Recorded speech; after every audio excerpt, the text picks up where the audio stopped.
Hello, CPAC. I hear you're waiting on someone a little later tonight. Maybe President Donald J. Trump?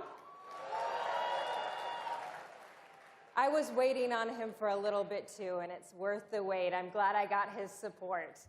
I am excited to be here. I'm so excited to be standing with you as the Republican nominee for governor of the great state of Michigan.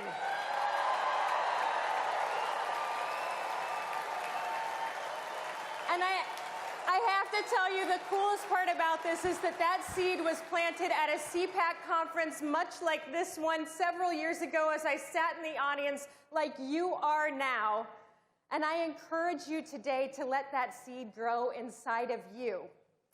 You can be a difference maker in a space that's becoming increasingly ugly, if we're honest.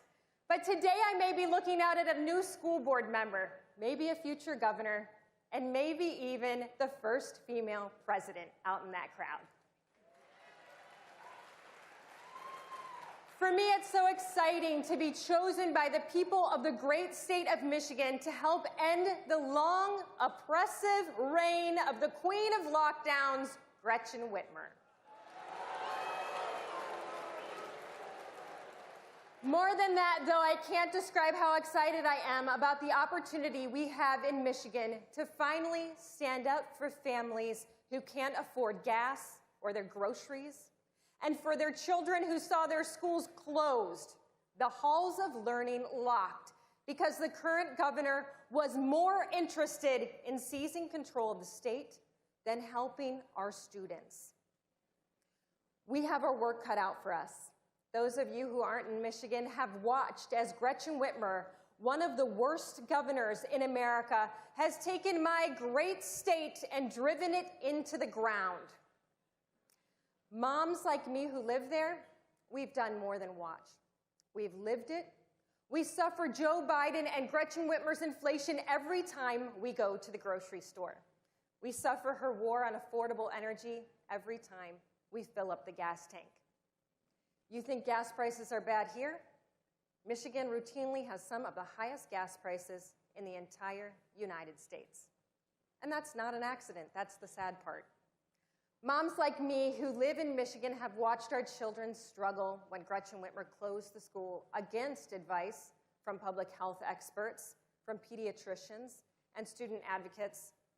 Gretchen Whitmer ruled by fear when courage was what we needed. Moms, daughters, and granddaughters like me, we know what it's like to live in a state where Gretchen Whitmer imported COVID into our nursing homes while locking out healthy family and friends, leaving our loved ones to die terrified and alone. It's been a long 4 years under Gretchen Whitmer's tyrannical reign. She's been riding with Biden, and they've been driving our state off a cliff. Do you remember when Gretchen Whitmer was auditioning to be Vice President of the United States? Yeah. And yet he picked Kamala. So what does that say about Gretchen Whitmer?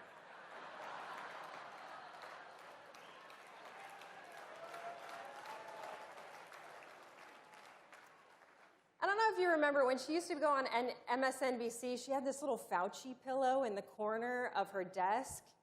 I say we send her crying into that Fauci pillow. What do you say? Yes, because in Michigan, our economy has tanked.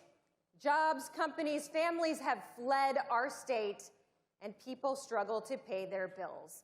It's time to hold Gretchen Whitmer accountable for the pain she has inflicted during the past 4 years.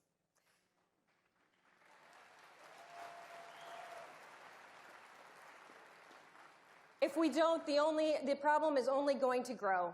Because trust me, today Gretchen Whitmer is Michigan's problem, but tomorrow, if we don't, she's going to be auditioning again, but this time it's to boot out Joe Biden and get into the White House herself. And none of us want that. What's happened to my state is personal. It's personal to me, and it's personal to everyone who lives in Michigan. Too many of us have suffered under the queen of lockdowns, deemed we were not essential. But I have hope. Together, we will help our students get back on track. We will restore Michigan's education system. We will fund the police and respect rule of law.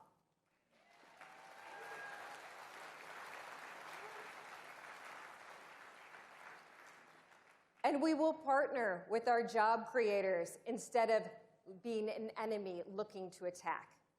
In Michigan, we will value every citizen because we know everyone is essential.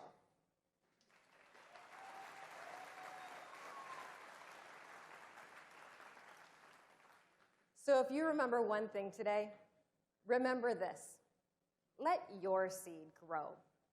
Someday, God may lead you into the same battle for family, and your armor will be strong. So choose courage over fear. Today, I head into my battle for Michigan, and I know the good guys will prevail.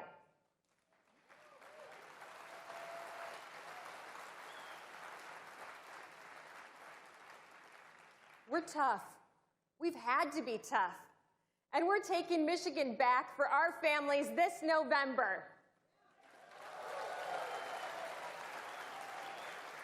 God bless you, and God bless the beautiful United States of America.